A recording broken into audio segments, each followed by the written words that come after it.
Assalamu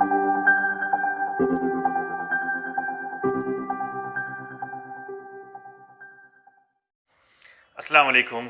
Welcome back to a new video. As we had discussed yesterday in previous class what is latitude and what is longitude.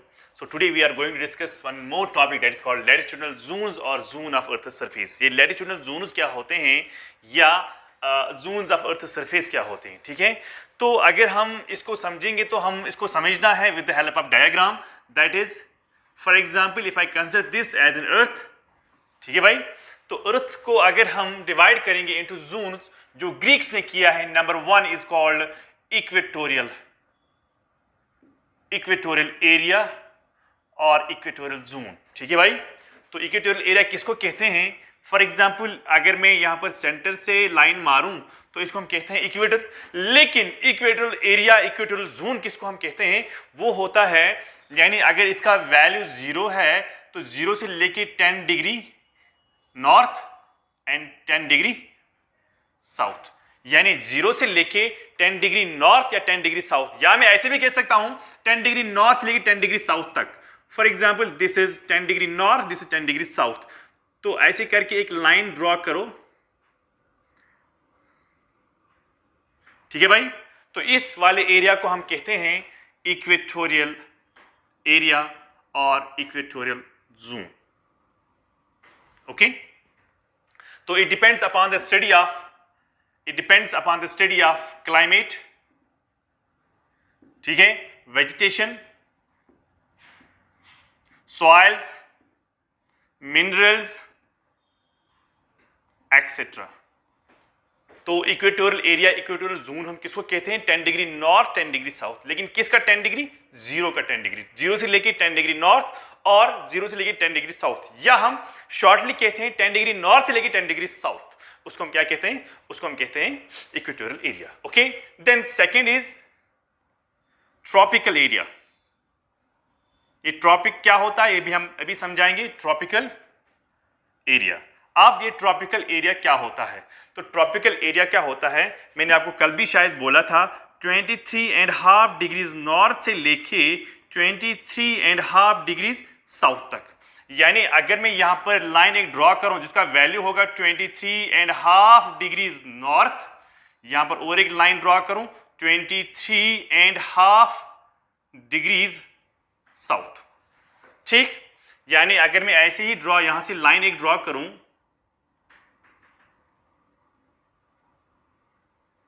ठीक है भाई, तो इसको हम क्या कहते हैं? इसको हम कहते हैं ट्रॉपिकल एरिया।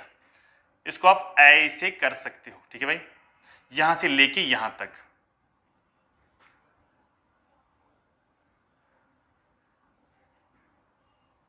ट्रॉपिकल एरिया यानी 23.5 डिग्री नॉर्थ से लेके 23.5 डिग्री साउथ तक जो भी ये एरिया है, इसको हम कहते हैं ट्रॉपिकल एरिया। यानी ट्रॉपिक ऑफ कैंसर से लेके ट्रॉपिक ऑफ कैप्रिकॉर्न तक। In other words you can write tropical area किसको हम कहते हैं? ट्रॉपिक ऑफ कैंसर से लेके ट्रॉपिक ऑफ कैप्रिकॉर्न तक जो एरिया है उसको हम क्या कहते हैं? उसको हम कहते हैं tropical area, okay. Then third is sub tropical area. ये सब ट्रॉपिकल एरिया क्या होता है? ये भी क्वेश्चंस आ सकते हैं। किसको हम कहते हैं सब ट्रॉपिकल एरिया? जो 23.5 डिग्रीज नॉर्थ और साउथ टू, क्योंकि ये यहां पर भी आएगा, ये यहां पर भी आएगा, टू 40 डिग्री नॉर्थ और 40 डिग्री साउथ। क्या मतलब है इसका? 23 से लेके 40 डिग्री नॉर्थ, 23 से लेके 40 डिग्री साउथ। तो इस वाले इलाके को, जिसको मैं डॉट से रिप्रेजेंट करता हूं, इस वाले इलाके को हम क्या कहते हैं? हम कहते हैं सब ट्रॉपिकल एरिया। इस वाले इलाके को हम क्या कहते हैं? Sub tropical area. ये बात आप समझ लेना कि जो 23.5 डिग्री नॉर्थ से लेके 40 डिग्री नॉर्थ एक ही हिस्सा, दूसरा 23.5 डिग्री साउथ से लेके 40 डिग्री साउथ तक जो ये डॉटेड वाला एरिया है, इसको हम क्या कहते हैं? इसको हम कहते हैं sub tropical area. Then we have fourth one, temperate. Temperate zone, ठीक है, या टेम्परेट एरिया। तो टेम्परेट एरिया किसको हम कहते हैं, याद रखना, ये हम कहते हैं 23.5 डिग्रीज नॉर्थ और साउथ टू 60 डिग्री नॉर्थ और साउथ। क्या मतलब है इसका, 23 यहां पर है, 23 से लेके कहां तक, 60 डिग्री तक। मान लो कि this is 60 degree north, this is 60 degree south, okay. तो इस वाले इलाके को, किस वाले इलाके को, यह है 23.5 डिग्री नॉर्थ और साउथ टू, यानी यहां से लेके, कहां से लेके, यहां से लेके 23 से लेके, इसको मैं ऐसे करूंगा, इसको हम क्या कहते हैं, जो ये अपोजिट वाले जो डायरेक्शन में लाइनेस हैं, इनको हम क्या कहते हैं, शाबाश, इनको हम कहते हैं टेम्परेट जोन। तो इसी तरह यहां पर भी 23 से लेके ऐसा वाला जहां मैं शेड कर रहा हूं, इसको हम क्या कहते हैं, इस वाले इलाके को हम क्या कहते हैं, इसको हम कहते हैं टेम्परेट जोन, ठीक है। देन फिफ्थ वन इज सब पोलर। सब पोलर, सब पोलर क्या होता है, शाबाश,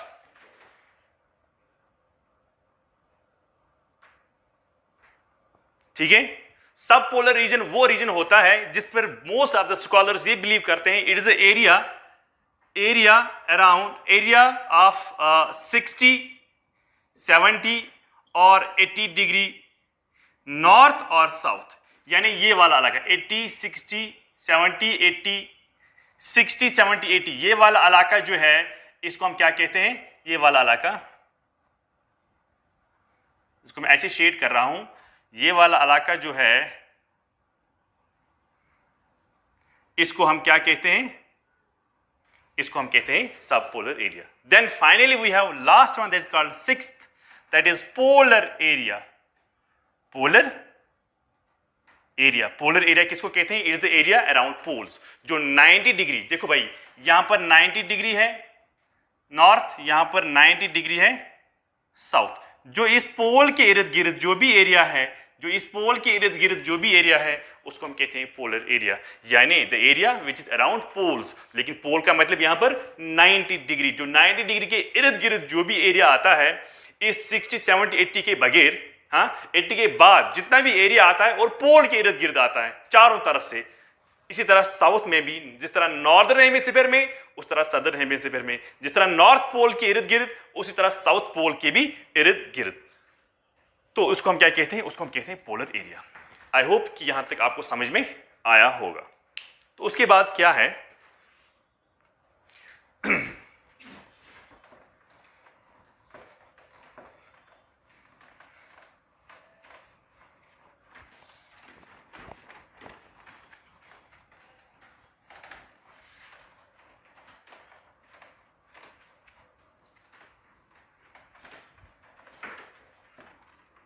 ठीक है भाई, उसके बाद क्या है,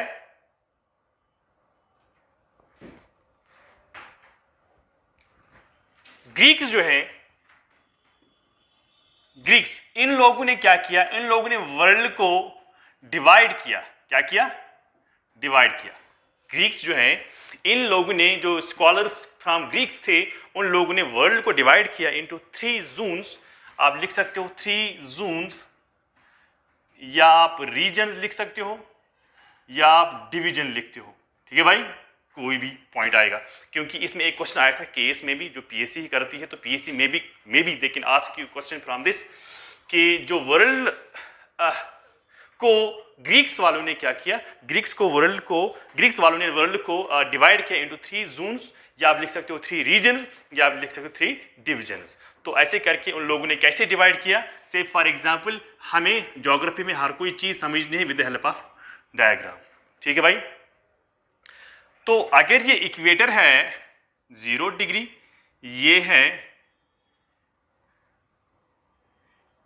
23.5 डिग्रीज नॉर्थ, ये है 23.5 डिग्रीज साउथ, ठीक है भाई, ये एक एरिया है,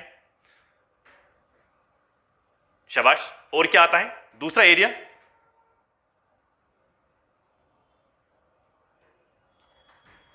जो दूसरा एरिया है, जो ये वाला एरिया है, ये वाला एरिया जो है दूसरा, ये वाला एरिया जो है दिस इज सेकेंड रीजन, ठीक है, जिसको मैं ऐसे क्रॉस करके आपको समझाता हूं, ऐसे करके क्रॉस करके ऐसे मैं आपको समझा सकता हूं, ठीक है। और तीसरा रीजन जो है वो ये वाला है, जिसको मैं डॉट के हिसाब से रिप्रेजेंट करता हूं, डॉट के हिसाब से आप में रिप्रेजेंट करता हूं। अब देखो क्या है, ग्रीक्स ने वर्ल्ड को 3 डिवीजन में इससे डिवाइड किया, 3 जोन्स कहो, रीजन्स कहो या डिवीजन्स कहो, ठीक है भाई।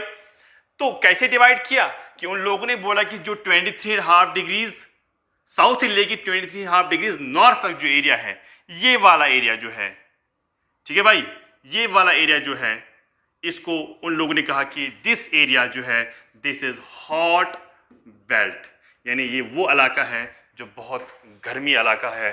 तो इसको कहा कि टॉरिड, टॉरिड जोन।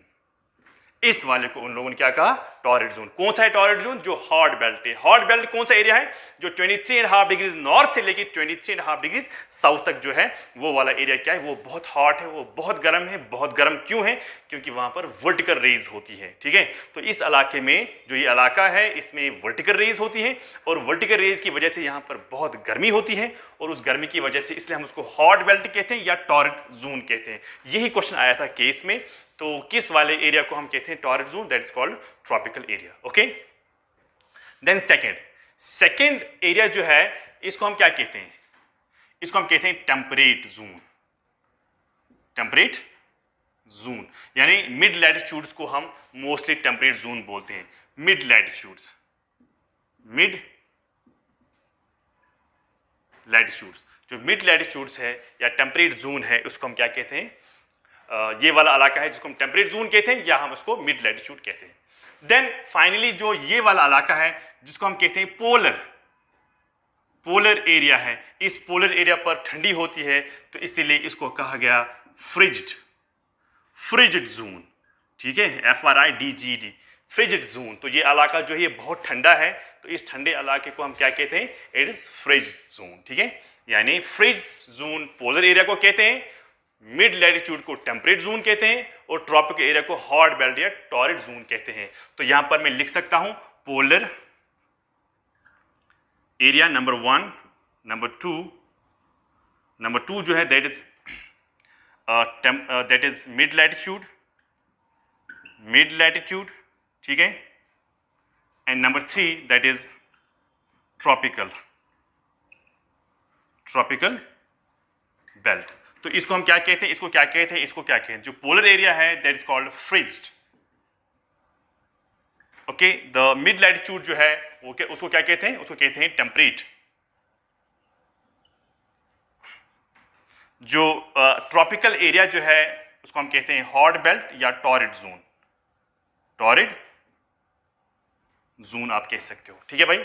लेकिन सम ऑफ द सेंटेंस से कि जो ये टर्म मिडिल लैटिट्यूड के लिए हमने इस्तेमाल किया temperate zone, it is technically it is misnomer, it is wrong to use temperate zone और to use temperate word for mid latitudes. क्यों, क्योंकि सबसे ज्यादा जो वेदर वेरिएबिलिटी जो है वो इसी वाले इलाके में है, तो इसलिए ज्यादा जो वेरिएबिलिटी है टेम्परेचर में, वेदर में, वो यहां पर है। तो टेम्परेट जोन जो या टेम्परेट वर्ड जो है वो ठीक नहीं है, it is technically misnomer, technically it is incorrect to use the word temperate for mid latitudes। क्यों, क्योंकि यहाँ पर सबसे ज्यादा वेदर वेरिएबिलिटी है, इसलिए बहुत सारे साइंटिस्ट कहते हैं कि this is not right word to use for this area. लेकिन अब वहाँ हमें नहीं जानना है, हमें क्या है जानना कि इस वाले इलाकों को क्या कहा ग्रीक वालों ने, इस वाले इलाकों को क्या कहा, इस वाले इलाकों को क्या कहा। क्यों मैंने ये टॉपिक उठाया, क्योंकि यही क्वेश्चन आया था लास्ट केस में, जो जेके PSC ने निकाला था केस के एक एग्जाम में, जो लास्ट प्रीवियस जो पेपर हुआ था उसमें यही क्वेश्चन आया था कि इस वाले जोन को क्या कहते हैं, तो उसको कहते हैं टॉरिड बेल्ट। आई होप कि यहां तक आपको अंडरस्टैंड हो गया होगा।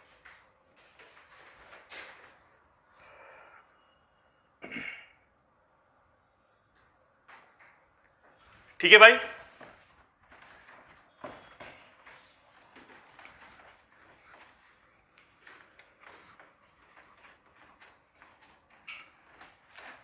भी हमने लैटिट्यूड और लॉन्गिट्यूड जो है, पर्टिकुलरली लॉन्गिट्यूड जो है या लैटिट्यूड के कुछ ऐसे पॉइंट्स हैं जो अभी बाकी हैं, हमने वो नहीं किए हैं, वो भी हम आहिस्ता आहिस्ता करेंगे। जैसे कि मैंने प्रीवियस क्लास में, शायद आई थिंक लास्ट क्लास में मैंने आपको बोला था कि फॉर एग्जांपल जो इम्पोर्टेंट लैटिट्यूड्स हैं वो तो आप सब जानते हैं, वो मैंने आपको कल भी कहा था, कल की वीडियो में भी। और मैंने आपको ये ऐड किया था कि फॉर एग्जांपल इक्वेटर है तो इक्वेटर किस किस कॉन्टिनेंट से जाती है, किस ओशन से जाती है, किस सी से जाती है, एंड इवन किस आइलैंड से जाती है और किन किन कंट्री से जाती है, वो आपको करना है। तो आप भी करिए, मैं भी हेल्प करूंगा आगे आगे, हर किसी वीडियो में हम पढ़ेंगे आगे आगे। लेकिन तब तक आप भी खुद मेहनत करिए, आप भी कॉपी बनाइए और अच्छे से नोट्स बनाइए ताकि आपको कल एग्जाम में दिक्कत ना हो जाएगी। ठीक है भाई। अब देखो क्या है,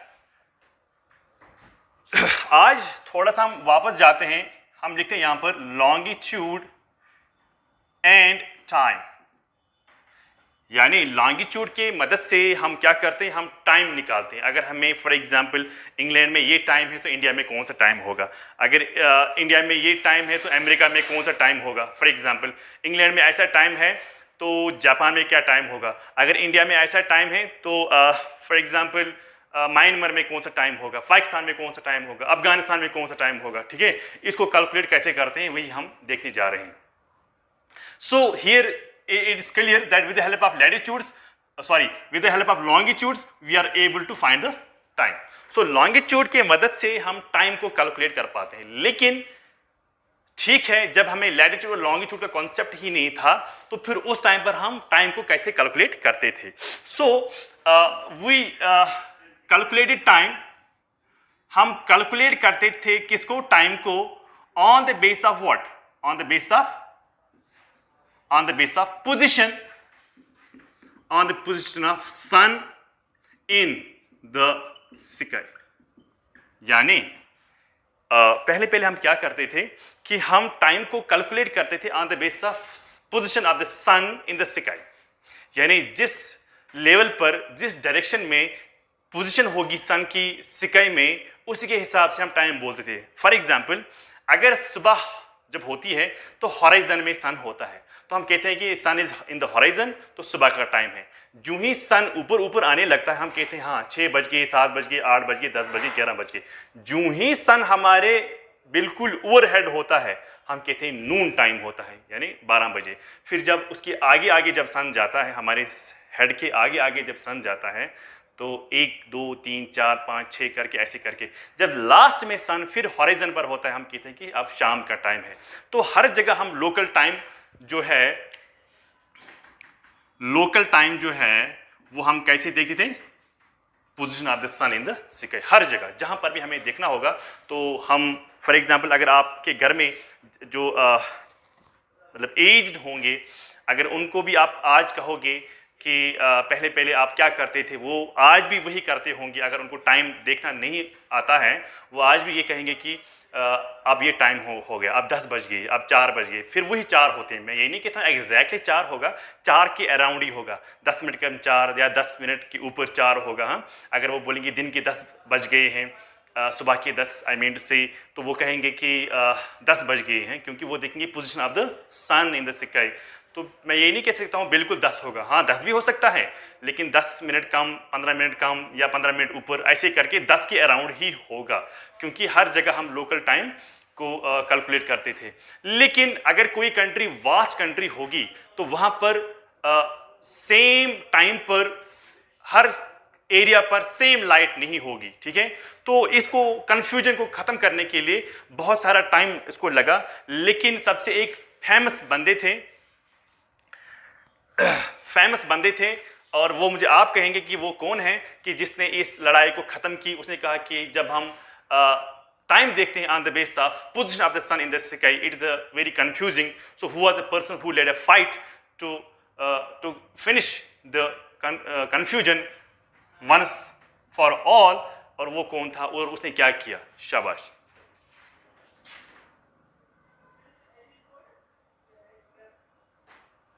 ठीक है, तो वो कौन था असल में, सबसे जो फेमस बंदे थे वो था सैनफोर्ड फ्लेमिंग। उसने क्या किया, सैनफोर्ड फ्लेमिंग ने क्या किया, उसने एक फाइट लड़ी ही लेड अ फाइट इन 1883। उसने कहा कि जो ये कन्फ्यूजन है, हर जगह अपना अपना टाइम है। एक कोई अगर बड़ी कंट्री है तो बड़ी कंट्री में डिफरेंट टाइम्स निकलते हैं, क्योंकि पोजीशन ऑफ द सन जो है वो हर जगह सेम नहीं होगी, हर जगह लाइट सेम नहीं होगी। तो ये बहुत कन्फ्यूजिंग है, हर जगह अपना अपना टाइम बोलता है on the base of position of the sun in the sky. तो इस चीज़ को ख़त्म करने के लिए, इस चीज़ को टोटली ख़त्म करने के लिए एक बंदे आए थे जिसका नाम था सैनफोर्ड फ्लेमिंग। उसने फाइट लड़ी 1883 में। तो असल में वो कनाडा और यूएसए में था, कनाडा एंड यूएसए में उसने एक फाइट लड़ी, जिसकी वजह से फिर 1884 में इंटरनेशनल मेरिडियन कॉन्फ्रेंस स्टार्ट हो गई।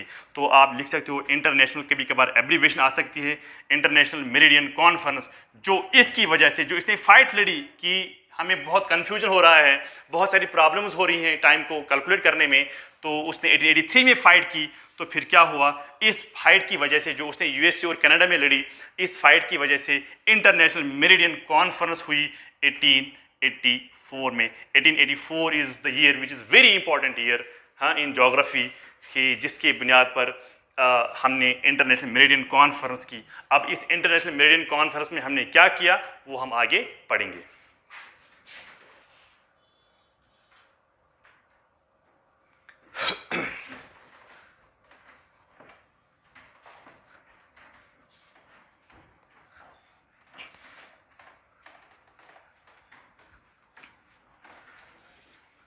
ठीक है भाई, अब देखो क्या है, जो इंटरनेशनल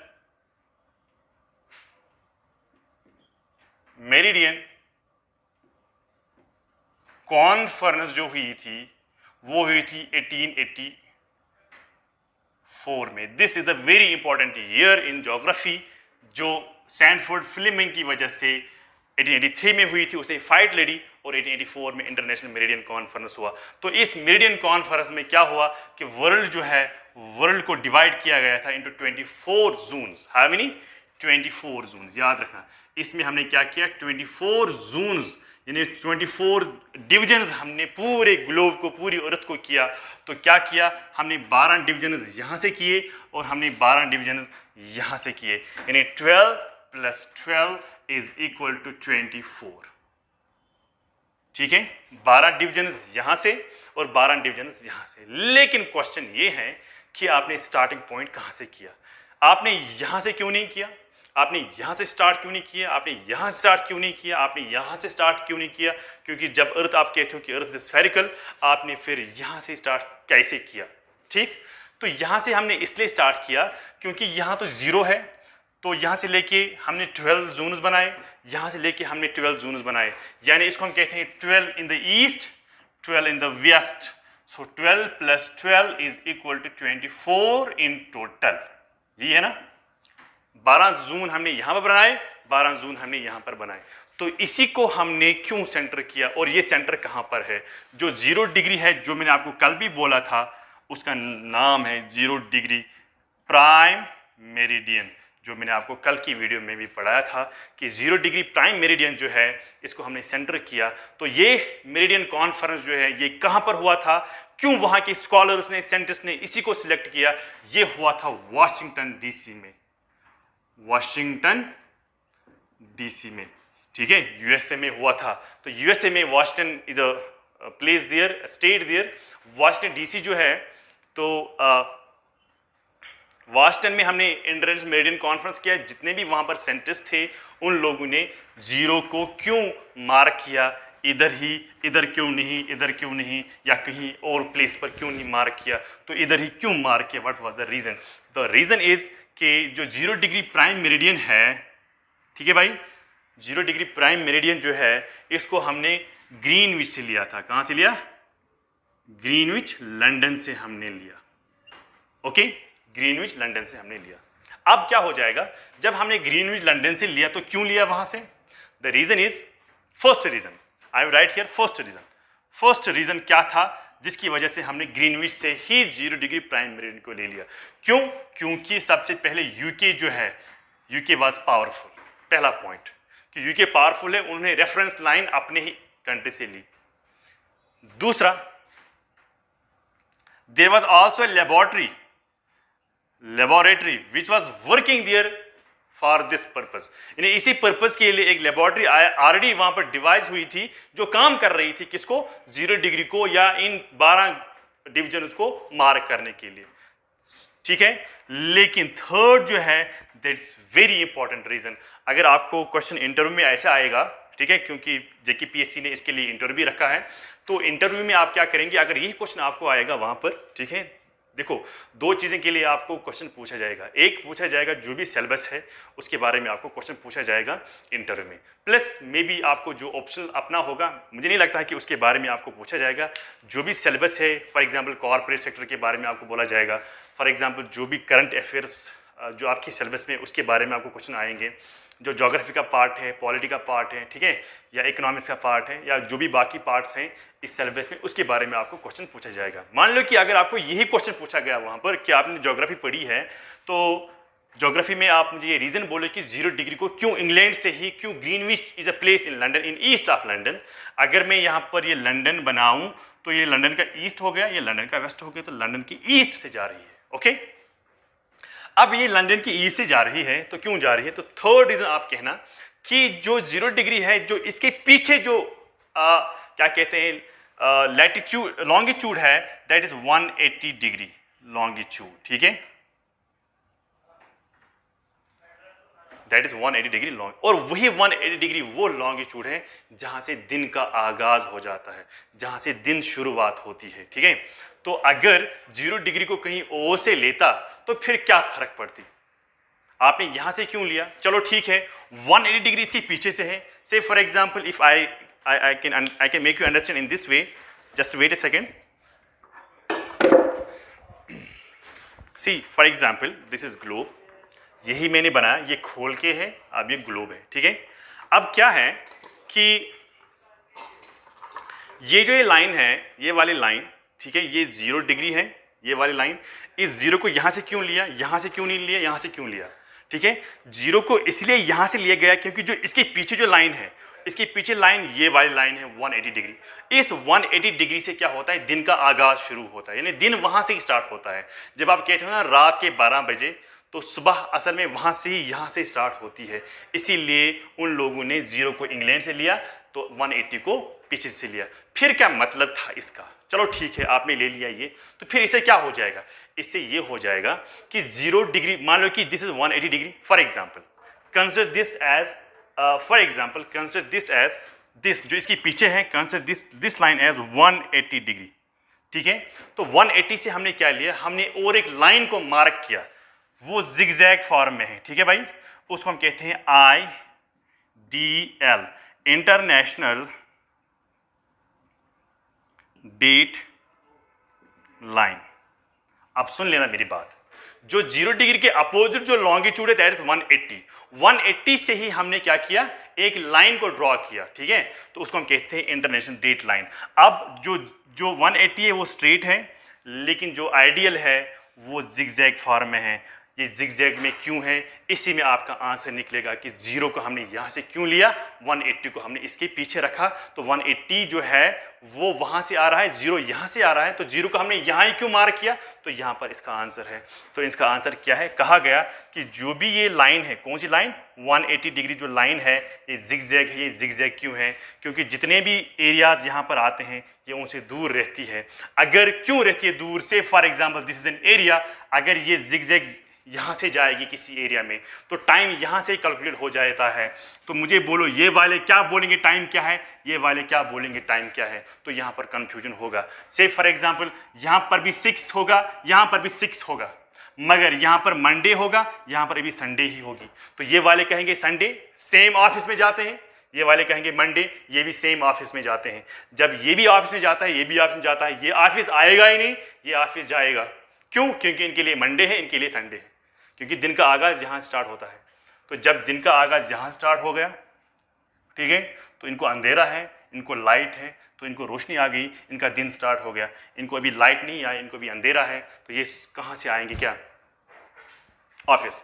दूसरी बात, अब आप कहोगे सर एग्जैक्टली क्या यहाँ पर अंधेरा होता है, मगर दूसरा पॉइंट ये भी है कि जो ये वाले हैं इनका दिन स्टार्ट हो गया, इनको मंडे आ गया, 6 बजे यहाँ पर भी है 6, there will be no change in the time, time same होगा, लेकिन डेट्स में फर्क आएंगे, क्योंकि दिन का आगाज यहां से स्टार्ट होता है इधर की तरह, तो यहां से नहीं होता है, तो ये तो पीछे है, ये तो आगे है, तो आगे वाले जो हैं इनको 6 बज गए, पीछे वाले जो हैं इनको भी 6 बज गए, लेकिन इनको मंडे आ गया, 12 बजे से स्टार्ट होता है ना, रात के 12 बजे जो है वहां से स्टार्ट होता है, 12 जूं ही स्ट्रक हो जाती है रात को, तो नया दिन स्टार्ट होता है। मान लो कि आज संडे है, जूं ही आज क्या है, आज ट्यूसडे है, तो ट्यूसडे फॉर एग्जाम्पल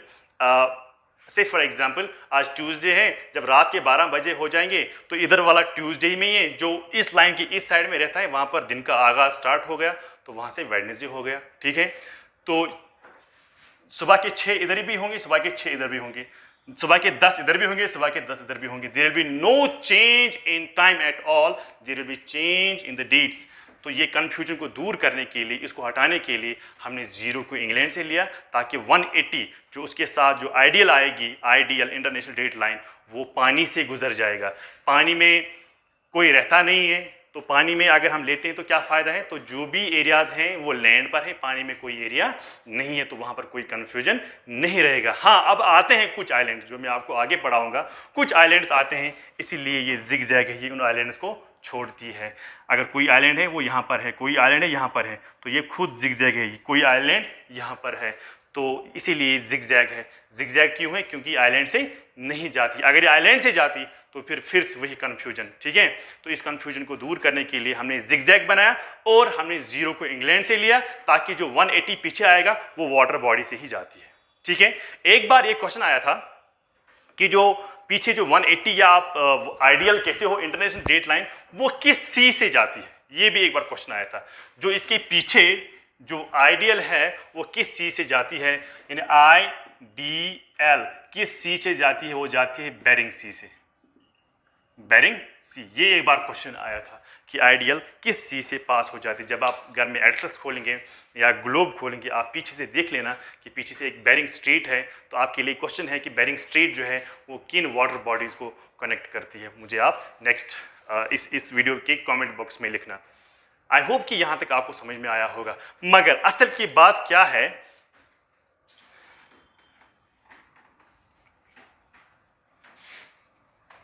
बात असल में ये है कि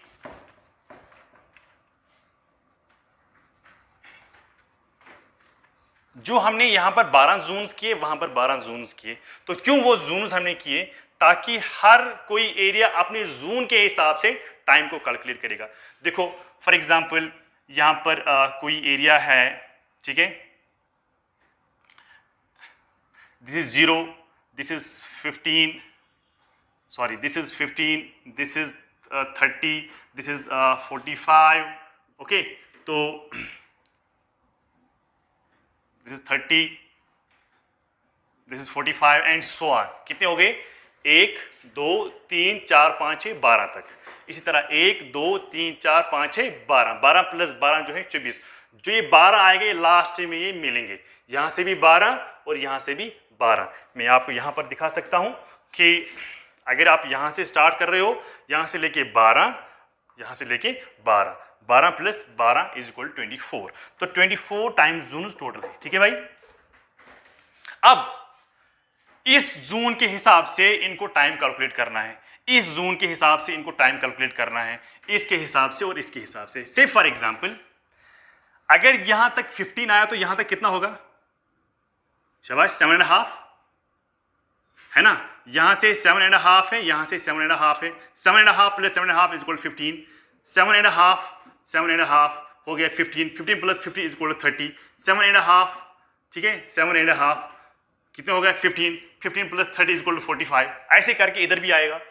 तो से फॉर एग्जांपल ये जो इलाका है, कौन सा इलाका, ये वाला इलाका, जितना भी यहाँ का एरिया है, कहाँ का एरिया, यहाँ तक जितना भी एरिया है, प्लस यहां तक जितना भी एरिया है, इनको टाइम कैलकुलेट करना है अकॉर्डिंग टू दिस लॉन्गिट्यूड। ठीक है भाई, according to this longitude.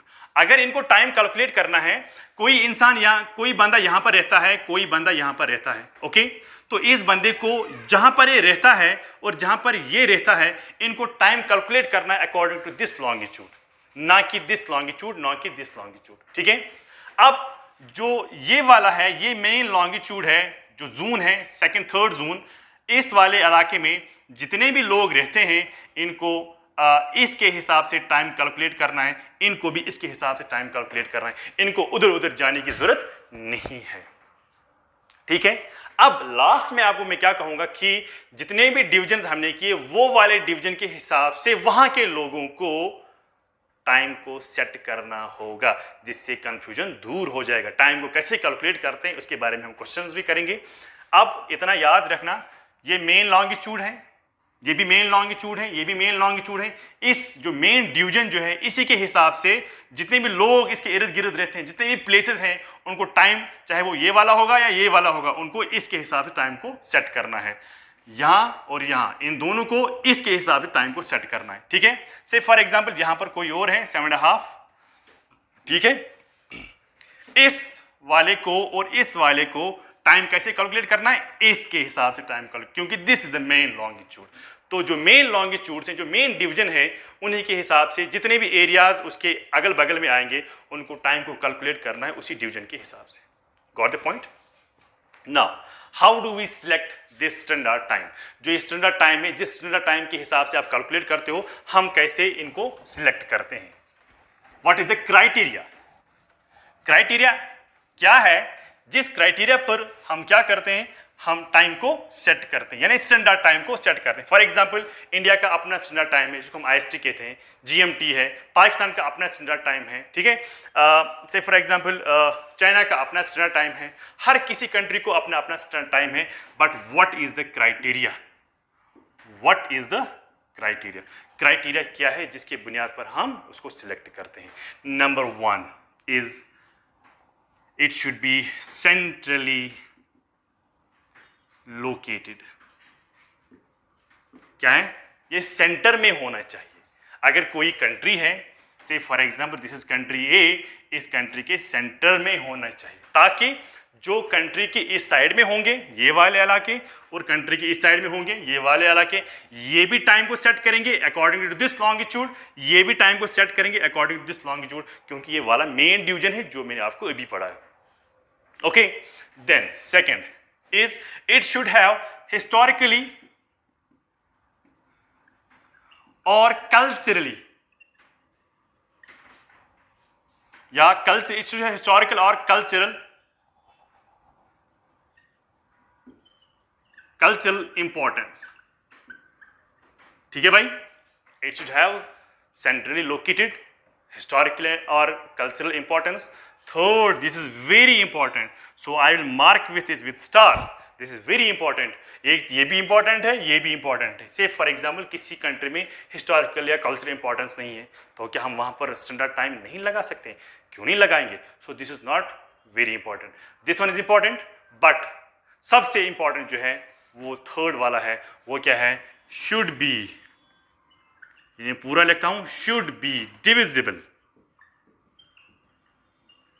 by 7.5 degrees. जो भी कोई आप लॉन्गिट्यूड या स्टैंडर्ड टाइम रखते हो वो डिविजिबल होना चाहिए। किससे? बराबर डिविजिबल होना चाहिए 7.5। अगर हमने इंडिया का 82 डिग्रीज 30 मिनट्स ईस्ट लॉन्गिट्यूड है, ये ईस्ट क्यों है ये हम आगे पढ़ेंगे। इसको हमने Indian IST Indian standard time को मार्क किया है किस पर? 82.5 डिग्रीज ईस्ट पर। This should be divisible appropriately by 7.5। अगर ये 7.5 से डिविजिबल हो रहा है तो फिर हमारा स्टैंडर्ड टाइम ठीक जगह पर है। अगर ये 7.5 से नहीं हो रहा है तो फिर इसमें गड़बड़ है, मगर ये बिल्कुल 7.5 से कर सकते हैं। ये आपके लिए होमवर्क है, आप इसको घर में कैलकुलेटर पर नहीं, हाथ से डिवीजन करना, ठीक है, पेपर और पेन पर डिवीजन करना। क्योंकि जब आप कैलकुलेटर से करते हो मे बी वहाँ से भी प्रॉपर निकलेगा, कभी कभार वहाँ पर फ्रैक्शन में ज़्यादा निकलता है, ठीक है, लेकिन आई होप कि वहाँ पर भी कैलकुलेटर पर भी आप अगर करेंगे तो वहाँ पर भी आप निकाल सकते हो। अगर नहीं निकलेगा, कभी कभार ऐसे भी होता है 82 डिग्रीज, ये भी होता है हाफ, 82 डिग्रीज 50 जो है 50 डिग्रीज 50 मिनट्स ईस्ट जो होता है, ये भी होता है हाफ। आप इसको लिखे या इसको लिखे, वन द सेम थिंग, आप इसको निकाल सकते हो डिवाइड बाय 7.5 से। ओके, आई होप कि यहां तक आपको समझ में आया है। तो बाकी जो भी होंगे इंशाल्लाह वो हम नेक्स्ट वीडियोस में आपको पढ़ाएंगे, लेकिन तब तक के लिए आप इसको अंडरस्टैंड करना और अच्छे से समझ लेना कि ऐसा क्या हो रहा है। ठीक है भाई, थैंक यू वेरी मच।